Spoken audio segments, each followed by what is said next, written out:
Hello, friends. Welcome back to Grandfather True Story. Before we begin this journey together, I have a small request.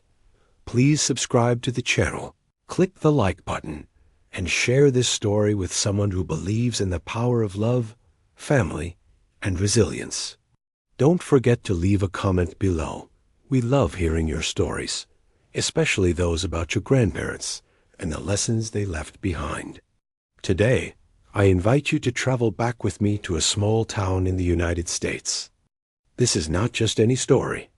It is the untold journey of my grandfather, a man of courage, quiet strength, and extraordinary sacrifice. To me, he was simply Grandpa. But long before I was born, he was a war hero, a man who carried the weight of history on his shoulders. This is his story, a story of childhood, of love, of war, of loss, and of legacy. A story that has lived in my heart all my life. So sit back and let me take you to the summer of 1962, where my memories begin. But childhood isn't eternal. Seasons change, and so did our family. There came a year when Grandpa had to leave town to help my uncle with his farm in another state. I was too young to understand why, but I felt the emptiness like a shadow. I remember standing at the window, waiting for his return. My little hands pressed to the glass, my eyes searching the quiet street. Days turned into weeks, and weeks into months. Letters arrived written in his strong, steady hand. Simple words, but filled with love. Be brave. I'll be back soon. Look after your mother, and don't forget to ride your bicycle. I read those letters over and over, holding them close, as though the paper itself carried his warmth. That was the first time I felt what it meant to wait for someone you love. A lesson that would return again and again in his life and mine. Years later, when I was old enough to read old family boxes, I found letters much older than mine. Letters from decades before I was born. They were folded carefully, ink faded, but still legible.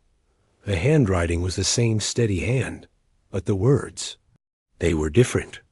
These letters were written from foreign lands, across oceans, from a time of fire and blood. I held one close to the light and read aloud.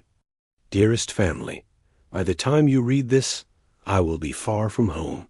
The sea is rough and the nights are long, but I carry your faces with me. When the sound of shells fills the night, it is your laughter I hear. It gives me strength. Tell my little sister I will bring her back a ribbon from France. Tell my mother I love her. Pray for me. It was then I understood. My grandfather had lived a life I had never truly known. A soldier's life. A hero's life. And so the story of his war years began to unfold before me. The war years began when he was just a young man, barely 20.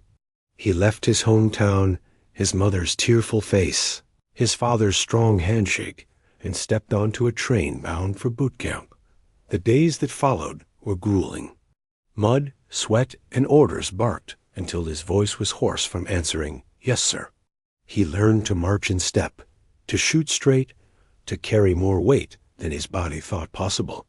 But nothing could prepare him for the front lines. He once described the beaches of Normandy, not as a glorious victory, but as a nightmare. The cold water biting at his legs, the stench of smoke and salt mixing in the air. Machine guns rattled from the cliffs above, bullets striking the water like angry hail. Every step felt like it could be my last, he told me. But you couldn't stop. Stopping meant death. Men fell beside him, friends he had trained with, laughed with just days before. The sea was red with sacrifice. Yet through it all, he pressed forward, crawling, stumbling, praying. In the chaos, he found brotherhood. A fellow soldier named Thomas, a farm boy from Kansas, fought beside him. They shared rations, shared jokes to break the silence of fear, and promised to look out for each other. One night, under a sky lit by distant fire, Thomas whispered, "If I don't make it home, tell my family I thought of them to the end." My grandfather gripped his shoulder and answered, "You'll tell them yourself." But Thomas never did. That loss my grandfather carried forever. Through it all, he wrote. Short letters scribbled in pencil by candlelight, some hopeful, some heavy. The night is cold. We huddle in trenches, mud up to our knees. The sound of shells is constant, but I saw a star tonight, clear above the smoke. It reminded me of home. Food is scarce, but spirits hold. We dream of pie, of coffee, of quiet mornings. Tell everyone I am fine, even if I am not. I must believe I will see you again. The hardest battle came in a small French village. Streets once filled with laughter were now rubble. My grandfather led his unit through, each corner hiding danger. A sudden explosion shook the ground, sending him sprawling. Dust filled his lungs, his ears rang with silence. When he rose, half his unit was gone. Yet he gathered the survivors, pushed them forward, and held the line until reinforcements arrived. For this, he was later given a medal. But he never spoke of medals, only of the faces of those who didn't return. When the war finally ended, the world celebrated. Bells rang, flags waved, strangers hugged in the streets. But my grandfather carried with him a quieter victory, the victory of survival. He boarded a ship back to America. As the coastline appeared, tears filled his eyes. The land of his childhood, the home he thought he might never see again. Coming home was not simple. The town looked the same: white fences, friendly neighbors, warm porches. But he was not the same. He carried ghosts, memories that woke him at night, silences that stretched too long. Yet he found healing in family.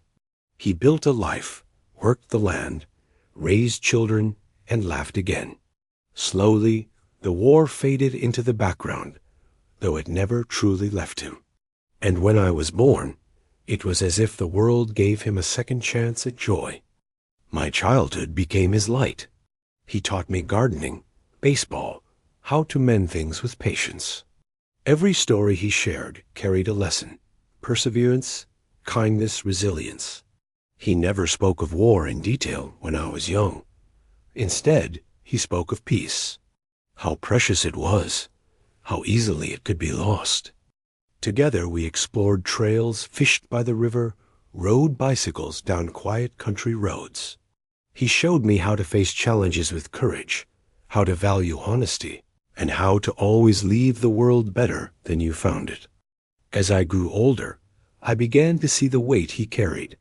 Nights when he sat quietly on the porch, lost in thought. Times when fireworks made him flinch, when silence filled him more than words. It was then I began to understand heroes are not fearless. They are the ones who live with fear, but keep moving anyway. In his later years, we spent evenings on the porch swing. The sun setting, cicadas singing, the air heavy with memory. It was then he told me more about Thomas, about Normandy, about the letters never sent. His voice would tremble, but his eyes stayed strong. And I realized he wanted me to carry his story forward. When he passed, he left behind more than medals or old uniforms. He left behind a legacy of love, of resilience, of family. I share his story now, not just to honor him, but to honor all those whose sacrifices shape the world we live in today. Thank you for listening to The War Hero, my grandfather's untold story. If this story touched your heart, please subscribe to the channel, like this video, and share it with friends and family. Most of all, leave a comment below. Tell us about your grandfather, your grandmother, your parents. Share their lessons, their legacies. Because stories like these must never fade.